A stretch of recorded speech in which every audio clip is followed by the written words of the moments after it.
She pretended to be dead not to escape her family, but to uncover them. Menor had always been a woman who lived for others. Her every breath dressed in sacrifice, her every step stitched from discipline. Dawn never caught her unprepared. She rose before it, lit lamps before the days began, and carried inside her chest a faith stronger than fatigue, larger than hunger, deeper than the quiet ache of being unnoticed. But there comes a day when invisibility no longer feels like virtue. A day when she realized the ones she gave everything to no longer looked at her. They looked through her, like she was wallpaper peeling from the wall, a stranger in her own home. To her, that hollow gaze was worse than cruelty. So she took a decision that no humble, God-fearing woman should ever have to carry. She would fake her death. She wanted to hear truths whispered only to the dead. Who would cry? Who would remember? Who would speak her name tenderly? Who would recall the nights she fought off fevers, spooning medicine into their mouths? The mornings she blew on porridge to cool their hunger. The dawns her knees bent raw on the floor to patch garments so no child went ashamed to school. She wanted to pierce the mystery every wife and mother eventually wonders, will they truly miss me when I'm gone?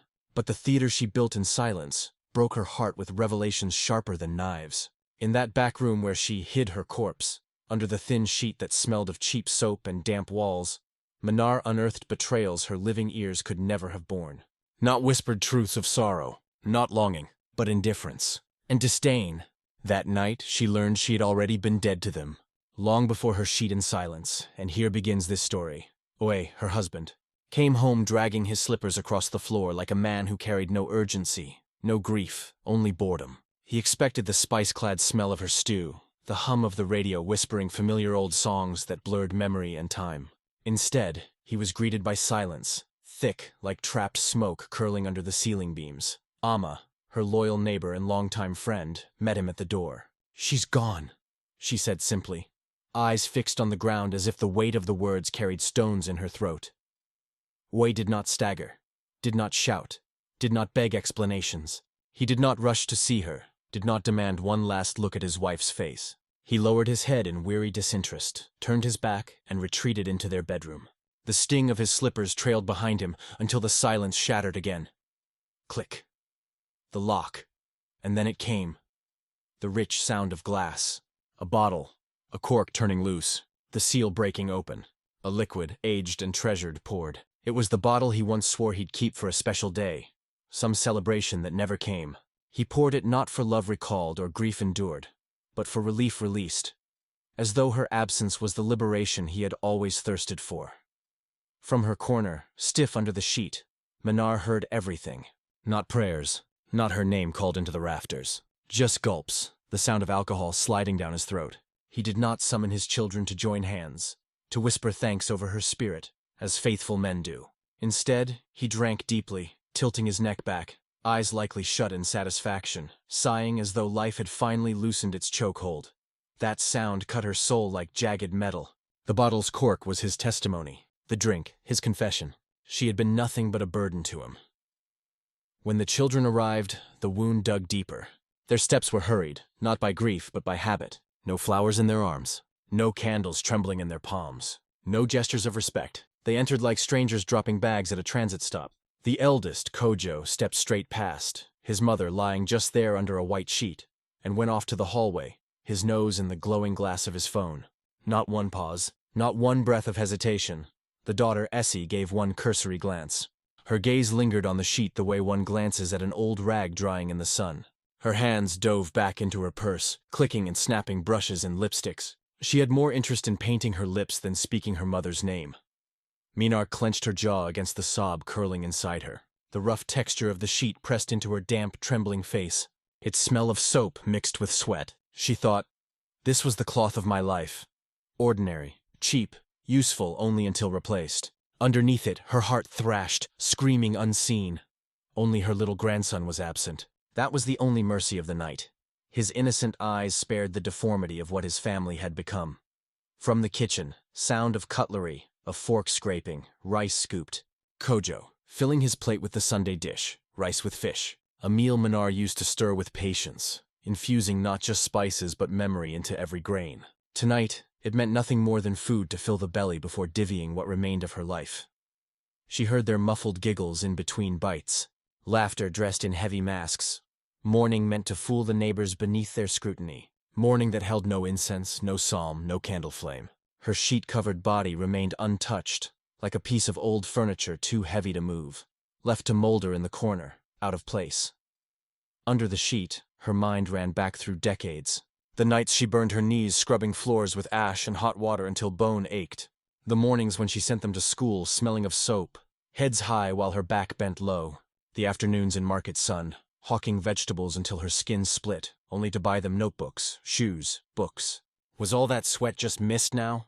Evaporated against ungrateful walls? Then the sound of a neighbor's old radio slithered in through the open shutters. A sad song, a hymn of longing, of mothers gone too soon, of children left behind as orphans of love though their homes still had walls. The lyrics crawled through Minar's chest like knives made of ice. Her breath grew heavier, blood slowed inside her.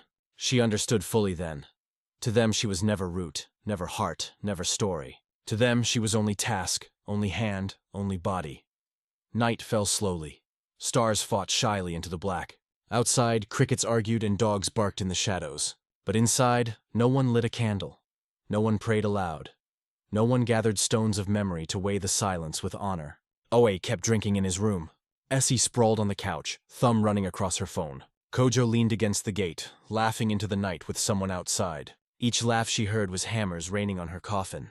The memories unspooled like film behind her closed eyes. Meeting Oe at the market when his smile first disarmed her. Their tears mingled when the first child lay sick and the purse was empty. Her weary mornings walking barefoot in dust, hawking vegetables in the scorching sun so her children's hands might cradle notebooks instead of hunger. And yet, here she was, alone, disguised as a corpse, and not one voice remembered her sacrifice. The silence cut thicker than screams. Silence so brutal it could be sliced with a bread knife. The silence of no one asking if she suffered. No one asking if she feared. Not a single story told of her laughter, her scolds, her faith. Outside, neighbors lingered at the gate, wary to step in. They smelled the stench of ingratitude hanging like rot in the walls. Late into the night, Oe staggered from his room past her ghost body, poured himself another cup like he was watering weeds, and shut himself back behind a door. That latch clicked final, like a judge's gavel sentencing her memory to nothingness. Kojo, scrolling, finally turned in. Essie sent one last message, fixed her legs on the mattress and went still. And only the insects, the crickets, the faraway dog howling, remained to testify for Minar. Under the sheet, she wept silently, not with floods of tears, but with the marrow of her chest burning hot enough to scorch her ribcage. The betrayal pressed until her bones themselves felt heavy with sorrow. Each breath came light, like whispers from a ghost begging heaven for witness. And she knew. She had sought justice from those in her house, the ones who called her mother, wife, pillar. But here, in this violent silence, there was no justice. By dawn, she had no illusions left. Heavy footsteps cracked along the hallway at first light. Oe emerged, shirt-stained, sweat sour with alcohol, dragging his feet like a criminal with no conscience. His eyes hollow, his lips dry. Behind him, Essie appeared, hair tossed, comb dragging carelessly through it, a soul already emptied of memory. They met in the open air of the porch. Morning wind swept past, carrying faint smells of ash, of wet leaves, of soil washed clean overnight. But not even the sky could cleanse the air of that house. The breath inside was rancid with disdain. Essie spoke first, without hesitation, without a blink of shame. "When are we going to split the house and the jewelry?" she asked, her tone flat, as though discussing the fate of broken pottery left too long on a shelf. Oe leaned hard against the railing. His eyes drifted to the horizon, dull, gray, faithless, like a man staring not at land but at a blank wall. His sigh was long, heavy, spitting disdain with every second. His words followed, cutting like stone hammers. "I've waited long enough. That woman only got in my way." From inside, beneath the white sheet, Minar's body numbed. Her hands lifted to her face, covering her eyes though darkness was already all around her. The weight of tears forced her lids shut. Her chest rose quick, pain clawed her throat. The sheet trembled visibly, slipping at the edges, fluttering. Like the leaf of a banana tree whipped by harsh winds of a storm. Her heart screamed to break the silence, to rise, to expose them all. But her hands gripped her face, and she swallowed the fire. Not yet. It was not the time to show she was alive. It was not the time to let the pain screaming inside her chest escape. Outside, Essie gave a low laugh, almost a growl. The sound entered Mayana's ears like hot iron on skin. I've waited long enough. She repeated her father's phrase in her mind like a cursed mantra. She remembered her daughter's first steps, the days she held her hand so she wouldn't fall in the muddy yard. She remembered the nights she stayed up, sitting at the edge of the bed, watching each feverish breath.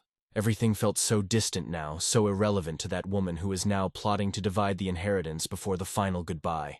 Asiway, still staring at nothing, continued. She didn't know how to live. All she knew was to take care of others. Forget about herself. I was too patient, now I just want peace. I want to live the way I always wanted. Essie nodded in agreement. We deserve it, she said in Adri voice like someone talking about a plate of food in the little room. Maya felt a sharp pain in her neck, a sting running down her spine, as if each word tore off a piece of her past. It was as if her entire life had been a long soap opera. No one watched to the end. In the silence that followed, a rooster crowed in the distance, reminding them that the world outside kept going, indifferent to the tragedies unraveling inside that house. Essie turned to her father, pulled a small notebook from her pocket, and started writing something down. We need to sort this out quickly. If Wessel fast, I can invest in my husband's store, she said, almost cheerful. Az nodded, approving, yes, the sooner the better.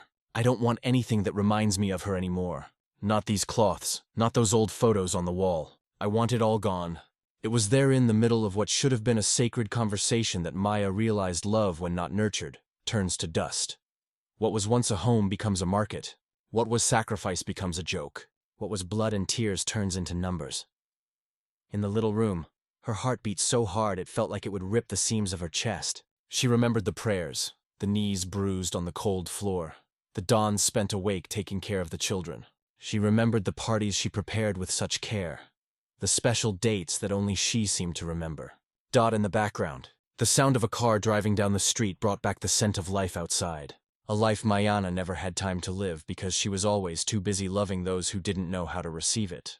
The sheet was damp with cold sweat from her face. Her hands trembled but still held on to courage because even at that moment she wanted to hear everything. She needed to hear everything, every last word, every last wound. When Essie finished writing down the amounts she expected to get from selling the house, she turned to her father and said, "I never really liked this place. Mom made us stay here with that smell of oil, soap, food. I want a bigger modern space." Essay agreed, clicking his tongue. She was stuck in the past. A woman who doesn't know how to evolve gets left behind. At least I was patient. But now it's over. Mina bit her lips so hard it almost bled. That phrase echoed in her head. A woman who doesn't know how to evolve gets left behind. Shuho had evolved 1,000 times in silence, who had become root, trunk, branch, and leaf, who had bent to the wind, to drought, to storms, just to protect her children. And now she heard she had been left behind. On the porch, they continued talking about possible buyers, about renovations, about how would keep what. There was no "she was good." No, she made me laugh. No, she taught me to be strong. Only numbers, plans, and empty promises. When they finished, Essie went inside to make coffee. Az stayed sitting, looking at the sky that was already beginning to lighten. Maybe he thought about the freedom to come, the new life he dreamed of living. In the little room, Maya felt that the true death was that one. Hearing her daughter talk about the house as merchandise, her husband referring to her as an obstacle. At that moment, Maya died once again. Not the death of the body, but of the spirit of love.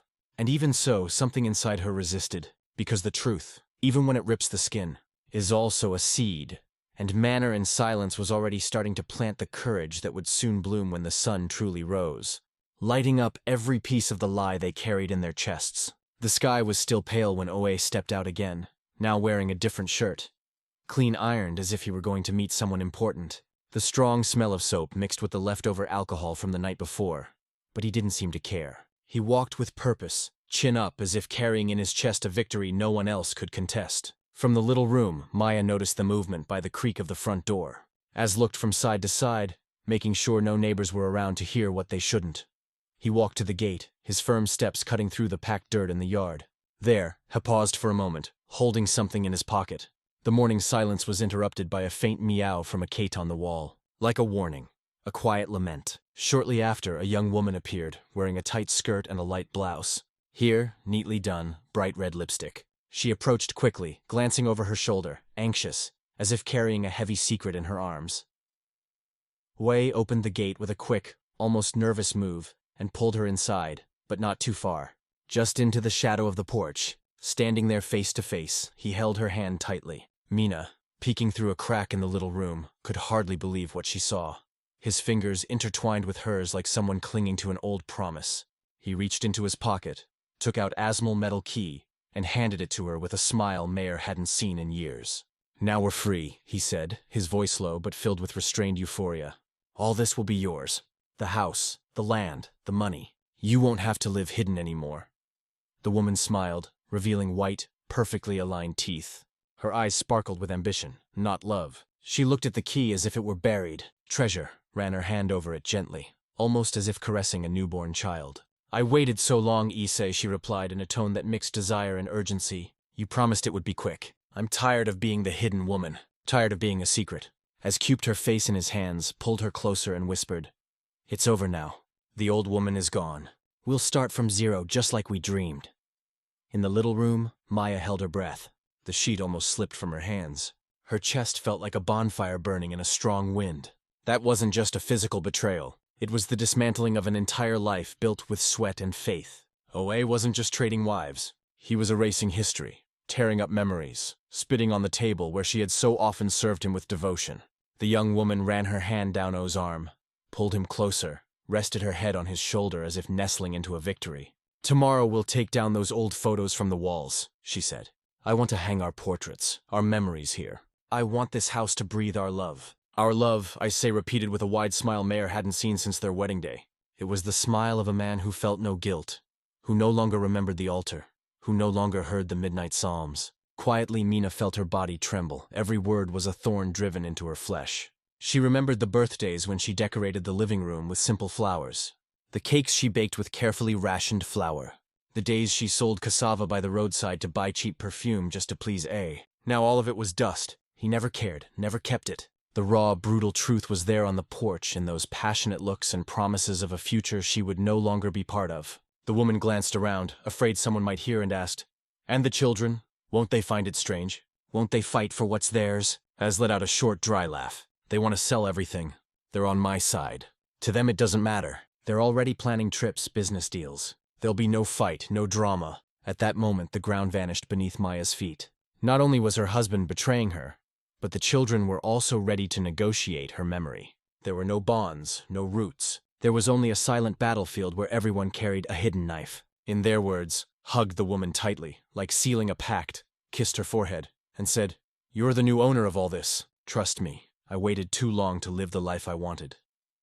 And there on that porch, with the dew still glistening on the leaves, Maya died for the third time. Not the death of the body, but of the soul. The dream of being remembered died. The dream of being the pillar died. The dream of being loved died. All that was left was the body trapped under the sheet, the head full of prayers, the heart heavy. As a millstone dot in the background, a rooster crowed again, announcing the new day. But for Miner, the sun no longer shone. The world had become dark, cold, silent. Yet within that darkness, she began to feel a different flame being born. A flame not of revenge, but of liberation. Because in that moment, she understood she had never been loved, never been seen, never been honored. And when the truth arrives raw, it hurts. But it also freezed up. Mayana held the rosary tightly, closed her eyes, and even without meaning to, a prayer slipped from her cracked lips. She didn't ask for Ase to suffer, nor for the mistress to be punished. She asked only that God give her strength to stand when everything came crashing down. Because now, more than ever, she knew there was nothing left to lose. And maybe, deep down, that was exactly where the freedom she had never dared to dream of truly began. When the sun had already started to warm the roof tiles, Kojo came out of the back room with lazy steps. He was the eldest son, the one to whom Maya had given the best of her strength, the first to be cradled in her arms, the first to hear her lobby since he was little. Kojo carried a fragility only a mother could notice. He was the one who got sick easily, who cried out of fear of thunder, who needed double the care. Maya remembered well the nights she sat on the floor, holding his feverish body, fanning him with an improvised fan while quietly praying to God not to take him. That morning, Kojo seemed like a different man. He ran his hand through his hair as if getting ready for a party, not for mourning. He went to the kitchen, got a glass of water, and soon after was on the phone, pacing back and forth in the living room. He didn't look once at his mother's body. Not a glance of gratitude. Not a single tear held back.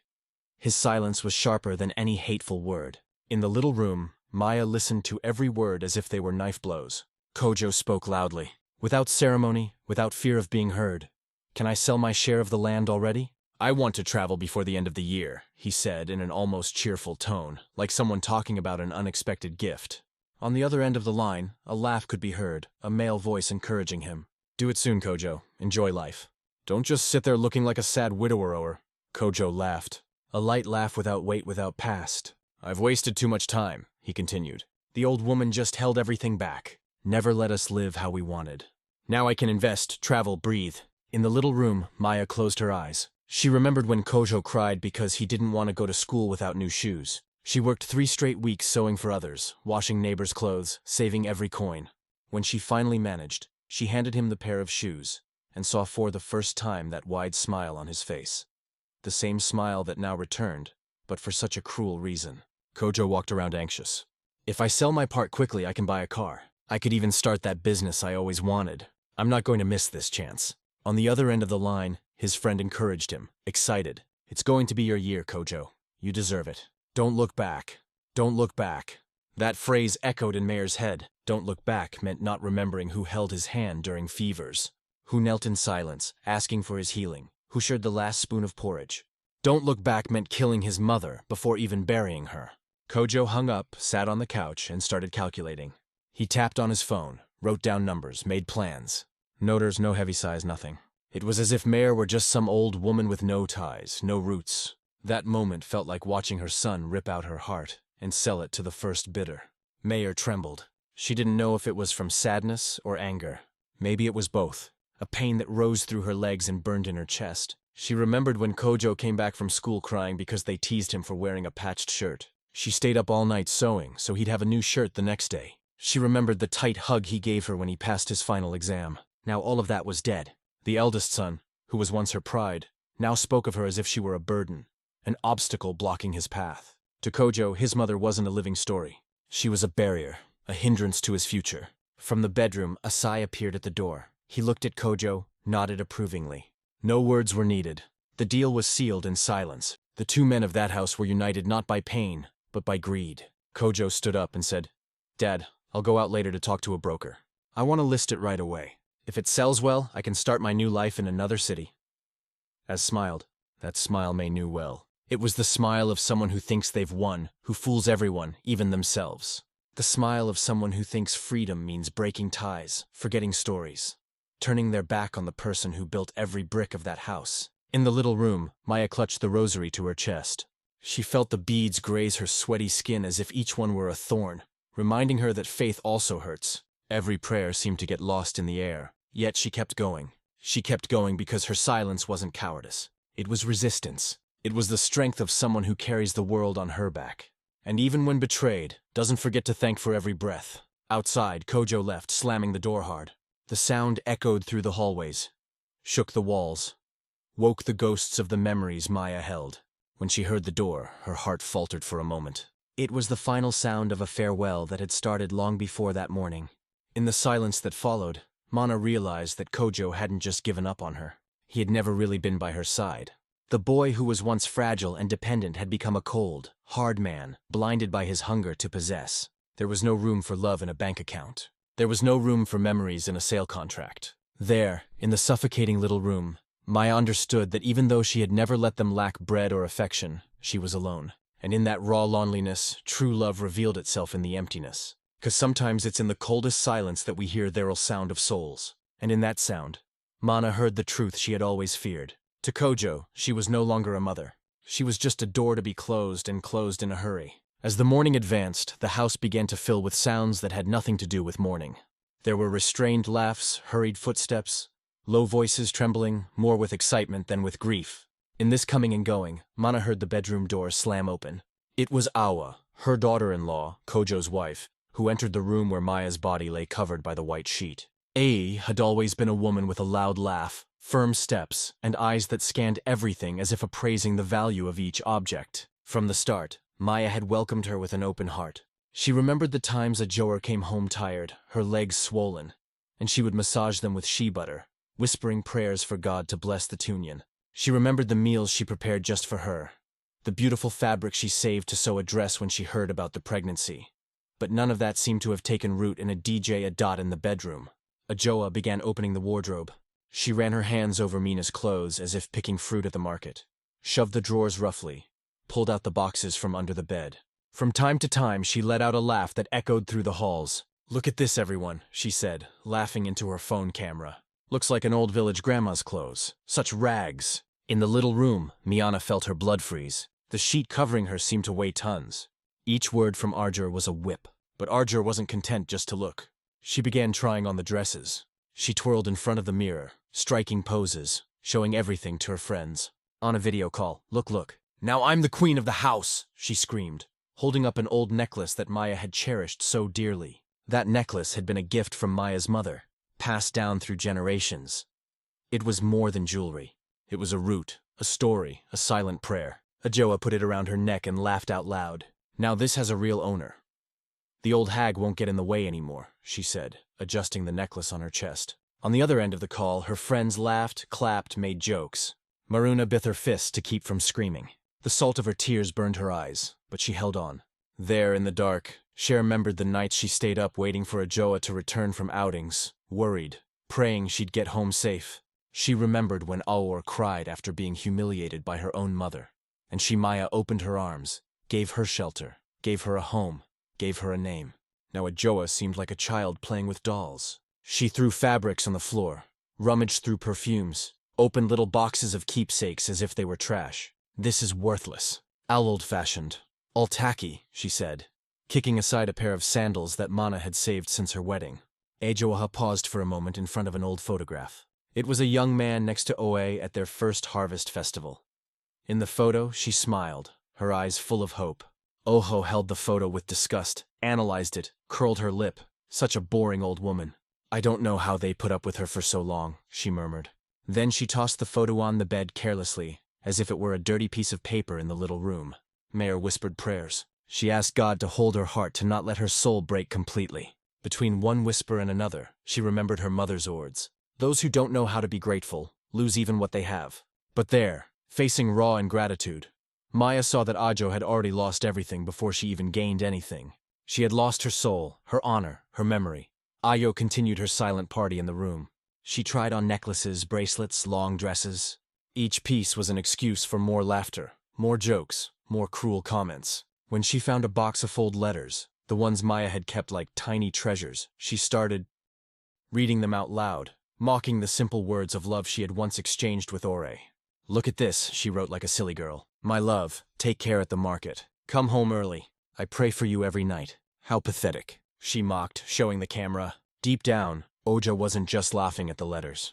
She was laughing at the whole woman. Laughing at the story, the sacrifice, the purity she herself had never understood. Maya remembered when Awa first arrived at the house, thin, scared, full of shame. She remembered preparing a hot bath, fresh food, a tidy room. She remembered the nights she heard her daughter-in-law cry and stood at the door, ready to open her arms. Now all of that had turned into mockery. After hours of silent looting, Ajoa began separating the pieces she wanted to take. She grabbed a large bag stuffed in dresses, necklaces, scarves. She packed them like trophies, not like memories to be honored. Before leaving the room, she looked one last time at the sheet where Maya's body remained motionless. With a half smile, she shook her head and murmured, "Good thing she's gone. Now the house is ours." When she heard that, Maya felt such a sharp pain in her chest that she thought she wouldn't survive this time. The sheet felt like it was glued to her skin, suffocating her soul. But she took a deep breath. It wasn't the time to reveal anything, not yet. When Awa left, laughing, carrying the heavy bag on her back, Maya cried in silence. She cried for every act of kindness that had become a joke. She cried for every sleepless night, for every prayer that now seemed lost to the wind. She cried, not because she had been deceived, but because she had believed so deeply in the goodness of someone who never knew what true love was. In that moment, she realized that sometimes loving is digging your own abyss, and that the love you give doesn't always come back. But she also understood that a soul that loves purely never stays empty, because dignity, even when betrayed, is never lost. And in that silent cry, Maya began to feel the courage grow, a courage that would soon change everything. As the morning advanced, the house began to fill with sounds that had nothing to do with mourning. There were restrained laughs, hurried footsteps, low voice, trembling more with excitement than with grief. In this coming and going, Maya heard the bedroom door slam open. It was Awa, her daughter-in-law Kojo's wife, who entered the room where Maya's body lay covered by the white sheet. Had always been a woman with a loud laugh, firm steps, and eyes that scanned everything as if appraising the value of each object from the start. Mina had welcomed her with an open heart. She remembered the times Oj came home tired, her legs swollen, and she would massage them with shea butter, whispering prayers for God to bless that union. She remembered the meal she prepared just for her, the beautiful fabric she saved to sew a dress when she heard about the pregnancy. But none of that seemed to have taken root in a DJ. In the bedroom, a jaw began opening the wardrobe. She ran her hands over Mare's clothes as if picking fruit at the market, shoved the drawers, roughly pulled out the boxes from under the bed. From time to time, she let out a laugh that echoed through the halls. "Look at this, everyone," she said, laughing into her phone camera. "Looks like an old village grandma's clothes. Such rags." In the little room, Maya felt her blood freeze. The sheet covering her seemed to weigh tons. Each word from Ajoa was a whip. But Ajoa wasn't content just to look. She began trying on the dresses. She twirled in front of the mirror, striking poses, showing everything to her friends. "On a video call, look. Now I'm the queen of the house," she screamed, holding up an old necklace that Maya had cherished so dearly. That necklace had been a gift from Maya's mother, passed down through generations. It was more than jewelry. It was a root, a story, a silent prayer. Ajoa put it around her neck and laughed out loud. "Now this has a real owner. The old hag won't get in the way anymore," she said, adjusting the necklace on her chest. On the other end of the call, her friends laughed, clapped, made jokes. Mayuna bit her fist to keep from screaming. The salt of her tears burned her eyes, but she held on. There in the dark, she remembered the nights she stayed up waiting for Azure to return from outings. Worried, praying she'd get home safe. She remembered when Ajo cried after, being humiliated by her own mother. And she, Maya, opened her arms, gave her shelter, gave her a home, gave her a name. Now Ajo seemed like a child playing with dolls. She threw fabrics on the floor, rummaged through perfumes, opened little boxes of keepsakes as if they were trash. "This is worthless. All old-fashioned, all tacky," she said, kicking aside a pair of sandals that Mana had saved since her wedding. Awa paused for a moment in front of an old photograph. It was a young man next to Oe at their first harvest festival. In the photo, she smiled, her eyes full of hope. Ojo held the photo with disgust, analyzed it, curled her lip. Such a boring old woman. "I don't know how they put up with her for so long," she murmured. Then she tossed the photo on the bed carelessly, as if it were a dirty piece of paper in the little room. Maya whispered prayers. She asked God to hold her heart, to not let her soul break completely. Between one whisper and another, she remembered her mother's words. "Those who don't know how to be grateful lose even what they have." But they're facing raw ingratitude. Maya saw that Io had already lost everything before she even gained anything. She had lost her soul, her honor, her memory. Arjo continued her silent party in the room. She tried on necklaces, bracelets, long dresses. Each piece was an excuse for more laughter, more jokes, more cruel comments. When she found a box of old letters, the ones Maya had kept like teeny treasures, she started reading them out loud, mocking the simple words of love she had once exchanged with Asi. "Look at this," she wrote like a silly girl. "My love, take care at the market. Come home early. I pray for you every night." How pathetic, she mocked, showing the camera. Deep down, Ajo wasn't just laughing at the letters. She was laughing at the whole woman. Laughing at the story, the sacrifice, the purity she herself had never understood. May remembered when Azure first arrived at the house. Thin, scared, full of shame. She remembered preparing a hot bath, fresh food, a tidy room. She remembered the nights she heard her daughter-in-law cry and stood at the door, ready to open her arms. Now all of that had turned into mockery. After hours of silent looting, Ajoa began separating the pieces she wanted to take. She grabbed a large bag stuffed in dresses, necklaces, scarves. She packed them like trophies, not like memories, too. Be honored. Before leaving the room, she looked one last time at the sheet where Mina's body remained motionless. With a half-smile, she shook her head and murmured, "Good thing she's gone. Now the house ice ours." When she heard that, Mina felt such a sharp pain in her chest that she thought she wouldn't survive this time. The sheet felt like it was glued to her skin, suffocating her soul. But she took a deep breath. It wasn't the time to reveal anything, not yet. When Ajo left, laughing, carrying the heavy bag on her back, Mina cried in silence. She cried for every act of kindness that had become a joke. She cried for every sleepless night, for every prayer that now seemed lost to the wind. She cried not because she had been deceived, but because she had believed so deeply in the goodness of someone who never knew what true love was. In that moment, she realized that sometimes loving is digging your own abyss, and that the love you give doesn't always come back. But she also understood that a soul that loves purely never stays empty, because dignity, even when betrayed, is never lost. And in that silent cry, Menina began to feel the courage grow, a courage that would soon change everything. The afternoon arrived heavy with a thick heat, the kind that makes the walls sweat and the air stand still. Inside the house, the silence had turned into a disguised noise. Dry laughs, hurried footsteps, the sound of objects being moved, furniture being dragged. Every corner seemed to vibrate with a strange, almost dark energy. But in the middle of that whirlwind of vanity and ambition, a sweet sound broke through the house like the song of a lost bird. It was the gentle voice of Kofi, Maya's grandson, a 7-year-old boy who carried the purity of a clear sky in his eyes. Kofi entered holding an old toy, one Manor had fixed many times with thread and patience. He walked slowly, looking around confused. He passed through the living room and looked at his grandfather, who didn't even notice him. Then he saw his Aunt Essie rummaging through bags. Saw Awa picking out which belongings to take, but no one stopped to look at him. No one knelt down to explain what was happening. When Kofi got near the room where the body lay, covered by the white sheet, he stopped. The toy fell to the floor. His eyes immediately filled with tears. It was as if his pure, clean soul could feel the injustice before understanding it. He stood still, his lips trembling, his breathing short. "Grandma?" he called softly, as if afraid to wake someone sleeping. Silence answered. Then he stepped closer, placed his small hand on the sheet, and began to cry. Back in the little room, Maya heard everything. Each sob was a heartbeat inside her chest. Then Kofi, his voice breaking, asked the question that ripped through the entire house. "Will Grandma come back from heaven tomorrow?" The question came out pure, without malice, carrying only longing and hope.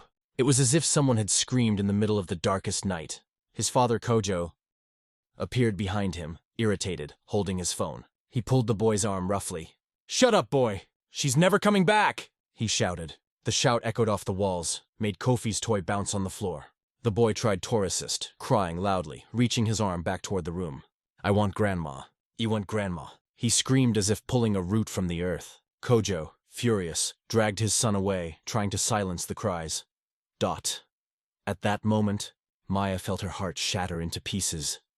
Every cry from her grandson was a direct call to heaven, a prayer without words, a longing so true that no wealth in the world could erase it. She remembered the afternoons teaching Kofi to pray before bed, the made-up stories to make him laugh, the fruits picked from the yard just to please him. The grandson was the only one who saw Maya as she truly was, a heart-beating pure love. The boy managed to break free for a moment, ran back into the room, and hugged the sheet tightly. His tears soaked the fabric and his small voice tangled in sobs. "I promise to be good, Grandma. I promise I won't break the plates anymore. I promise I won't run in the hallway. Come back. Please come back." Kojo came running, pulled the boy again. This time even harder. The boy almost fell. Man hidden. Hidden covered her face. She couldn't hold it anymore. The tears flowed uncontrollably. Her pain mixed with her grandson's pain as if they were a single torn soul. As Kojo dragged Kofi away, the boy's voice still echoed. "Grandma, I love you. Grandma, don't leave me." It was a pure cry so loud it seemed to pierce the ceiling, rise to the sky, break through the clouds. In the little room, Maya clutched her rosary. She felt the cold beads, each one squeezed so hard it seemed to carve the memory of that pure love into her bones. The grandson was the last living flame amid the darkness. He was the last seed planted in a field that seemed lost. The sound of the door slamming cut through the moment. Kojo, embarrassed, locked Kofi in his room, muffling his cries with loud music in the hallway. Silence returned, but it was a heavy, dirty silence full of shame.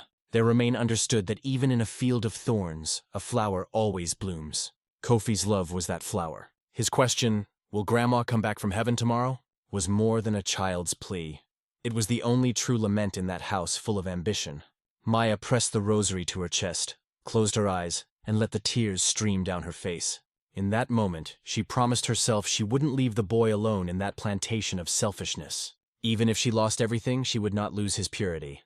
She wouldn't let the seed wither in that small heart. There was still a living home.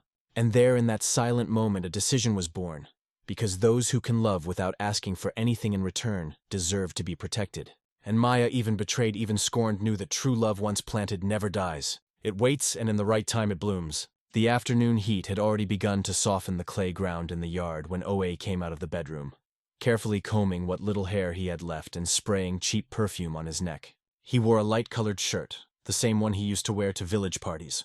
2 celebrations where Mayor would spend hours preparing food for the whole neighborhood, while he showed off among his friends, telling stories and smiling wide.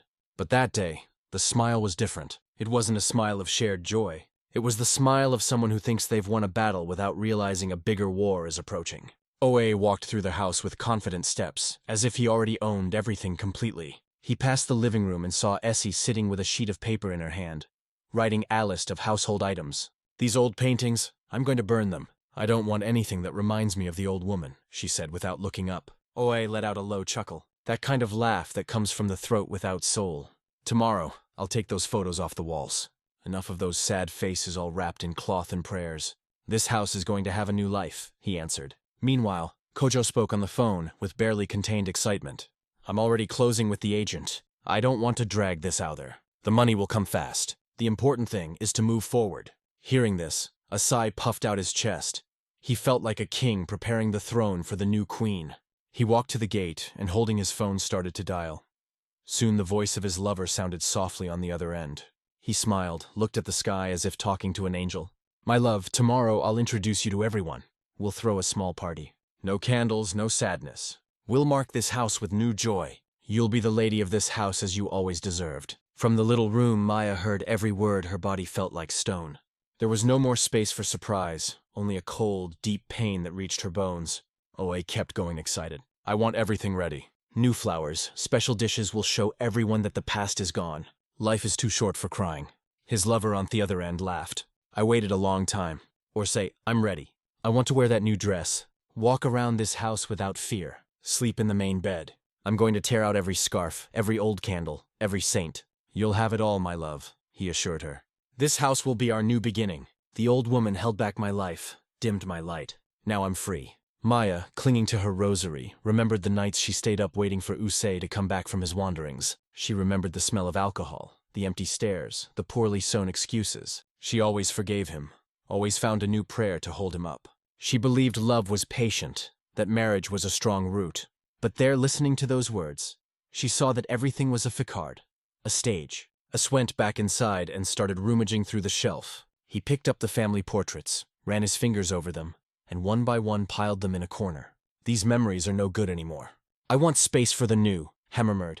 Essie appeared holding a tray. "Dad, tomorrow I'll fix everything. I already ordered white and lilac flowers. We'll decorate the hallway, the porch. It's going to be a spectacle. This house will smell like new life." Issei smiled. "Exactly. No old memories, no soap smell, no chicken broth smell, no prayers from the old woman. I want a modern home fresh, full of joy." Kojo came back to the living room, stuffing documents into an envelope. "Dad, I'm going to the notary tomorrow. If you want to settle everything on the same day, even better. Then we start the new phase with no loose ends." The conversation flowed like a dirty river full of mud and trash. Noon spoke of the woman who once cared for every brick in that house. No one mentioned the night's manner spent sewing in silence, sweat dripping onto the floor. None of them remembered the baskets of fruit left at the neighbors' doors, the songs that rocked them to sleep, the smell of basil in the beans in the little room. Maya no longer cried. The tears had dried up, turned into a silence that burned. From the inside, what remained was a sharp clarity, a cold certainty. She wasn't remembered, wasn't respected, wasn't loved. To them, she was just an obstacle, finally removed from the way. In the corner of the little room, among extinguished candles and damp sheets, Rose slightly. Her pain-marked face looked firmer, because even when the soul shatters, there is still a seed of strength, a seed that sprouts insolence, in darkness, in betrayal. While Oe planned the party, while Essie and Kojo counted imaginary bills, Maya remembered every sacrifice, every renunciation was a stone she carried, and now that burden began to transform into something else. It wasn't revenge, it was dignity in her mind. A phrase her mother used to say appeared: "The river may change its course, but it always returns to its source." And in that moment, Maya understood. The party would happen. The walls would be cleaned. The photos would be burned. But the love she had planted, the seeds she'd scattered, no one would ever uproot. Oe could fill the house with lilac flowers. The lover could wear the finest silk. The children could sell every meter of land. But one day, each of them would feel the weight of having turned their backs on the woman who was their foundation. And in that silence, Mana was getting ready. The dawn would bring more than a new day. It would bring the truth. And that truth couldn't be bought, couldn't be sold, couldn't be hidden. It would be born raw like the sun that burns the eyes of those who spend too long in the shadows. The sky began to dress in deep purple, the first timid stars appearing like small beacons, lighting up a silence that seemed to swallow everything. Inside the house, the movement had stopped. Essie gathered the last bags. Kojo locked himself in his room, and Oe stayed in the kitchen, preparing his last drink before bed. The sound of the glass hitting the table echoed like a hammer blow in Mayer's chest. When the footsteps finally faded, only the sound of crickets outside remained, along with the rustling of banana leaves swaying in the warm breeze. Maya's little room smelled of dust and longing. It was there that she kept memories no one else saw. Yellowed newspaper clippings with recipes she never had time to try. Faded letters from distant relatives, her eldest son's first sandals, and the rosary that had been with her since she was a girl. Maya sat on the cold floor, clutching the rosary with both hands. The beads felt heavier than ever. Each bead was a sigh, a memory, a pain sound into her skin. Sweat ran down her neck. Her chest heaved as if there wasn't enough air in the whole world. There, in the deepest silence, she began to pray. Not a memorized prayer, not a repeated psalm, but a sincere conversation straight from her soul. My God, it was me who stitched every seam of this house. It was me who rose each morning under the weight of the pot and the weight of faith. It was me who woke up first, slept last, prayed even for the soul of those who spat on my plate. It was me who held every fever, who listened to every lie with ears full of hope. And now, my God, here I am alone. The tears came, hot and abundant. They fell onto the clay floor like raindrops no one hears. Mina remembered every morning she looked at her tired face in the mirror. Every time she swallowed her tears so as not to worry the children. Every forced smile at breakfast. She recalled the pots washed under moonlight. The clothes wrung until her arms ached. The sacrifices made in silence as if offering flowers to an invisible altar. Her body trembled. Every muscle seemed to want to leave her skin to escape that suffocating room. But she stayed. She stayed because she knew that on that night she had to face each memory, like looking into the eyes of an old enemy. Amid her prayers, she began to remember the small joys no one saw. Kofi smiled when she shared her last banana. The song she hummed while sweeping the yard. The afternoons she sat alone on the doorstep watching the sunset. Small flashes of life that now seemed as distant as the stars. In the middle of this vigil, Maya picked up a piece of fabric and began to sew. Without thinking, her fingers moved on their own, as if trying to prove that there was still life there. Each stitch was an unspoken word. Each thread was a piece of pain sewn back into her heart. She murmured, I lived for them. I bled for them. I disappeared for them. The voice came out, almost unrecognizable.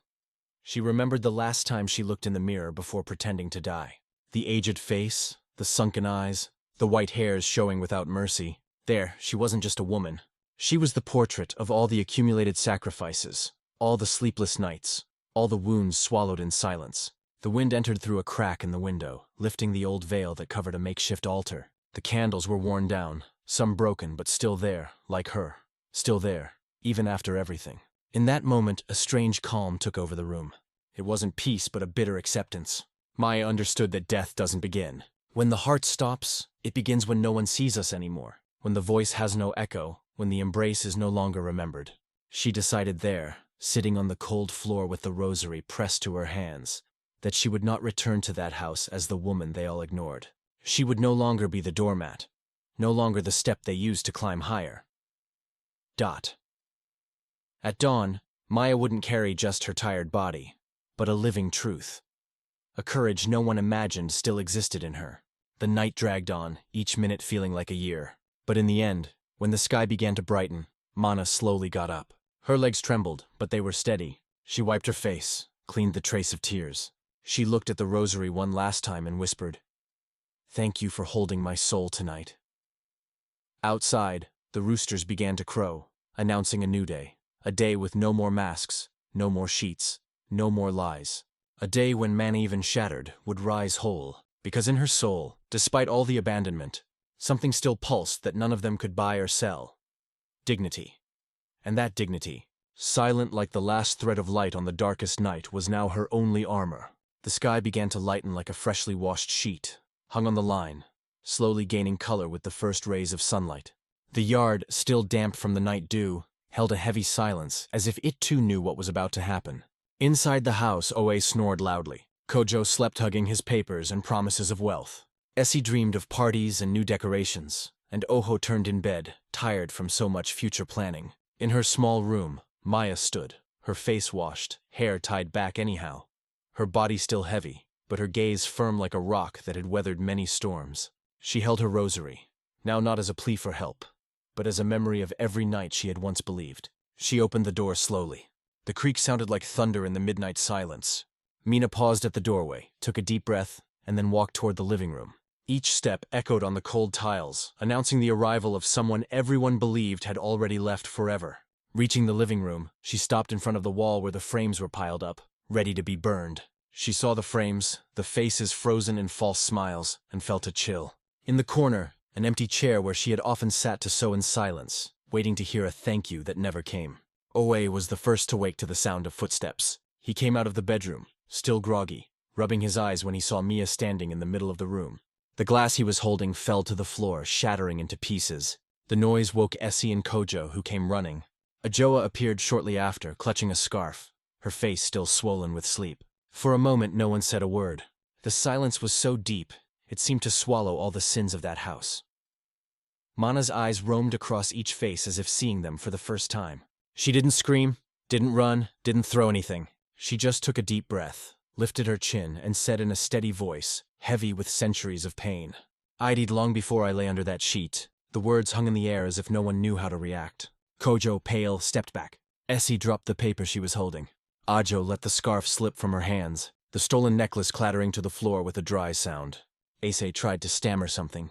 Maya we ... but his voice died before it was born. She looked straight at him, her eyes burning, not with rage, but with a truth no one could deny. I was the root. I was the ground. I was the fire in the cold and the water in thirst.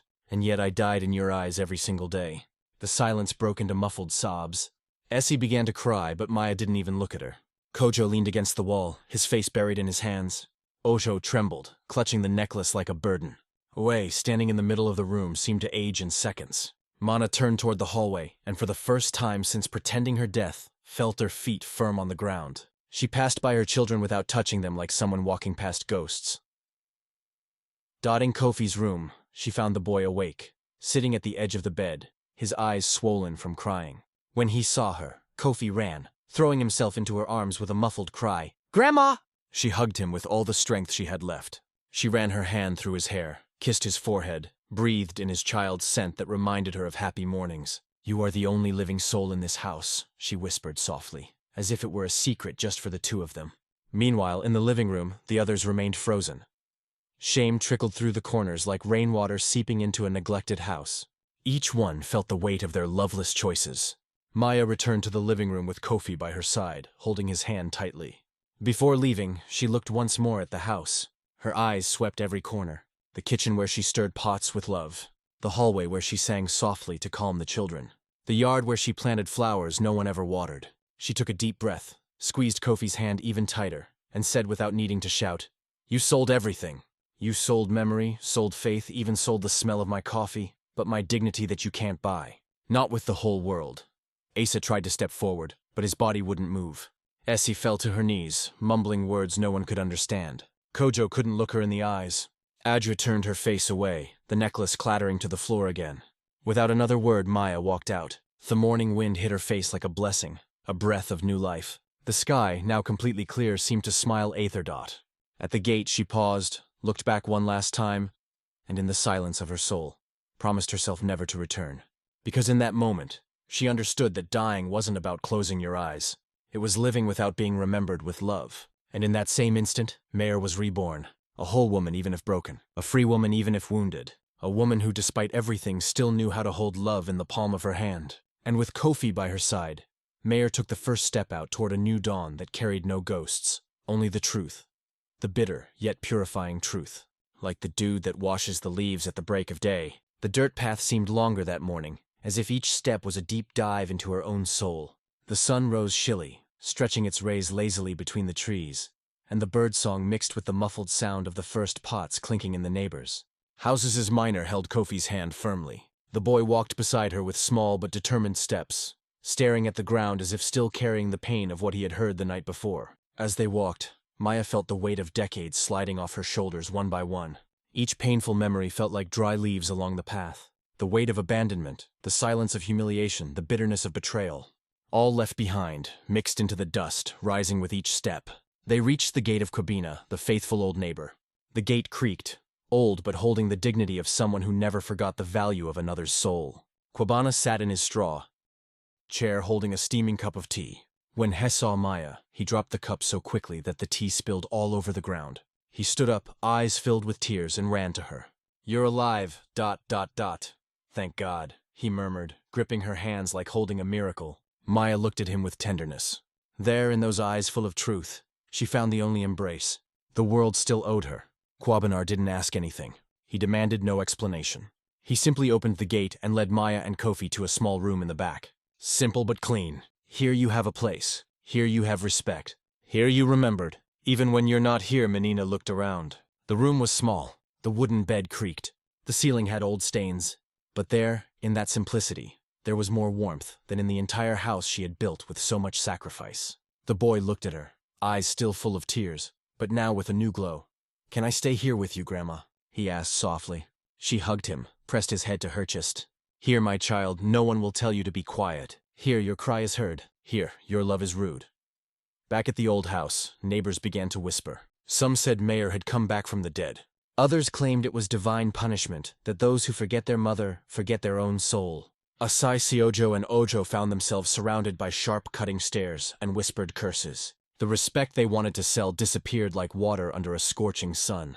Kwabena spread the truth through the village. She didn't die. You all killed her soul day after day. But God is great. He never sleeps. And so at every corner a phrase started to echo, soon turning into a chant. She died for them, but was reborn for herself. The children, now marked, felt the ground vanish beneath their feet. S.A. couldn't find peace, not even in his last sip of liquor. S.C. was avoided by the neighborhood women. Kojo failed to sell the land, and Ajo was seen burning Maya's clothes in secret, trying to bury her own shame. In the village square, Maya began to sit every day with Kofi.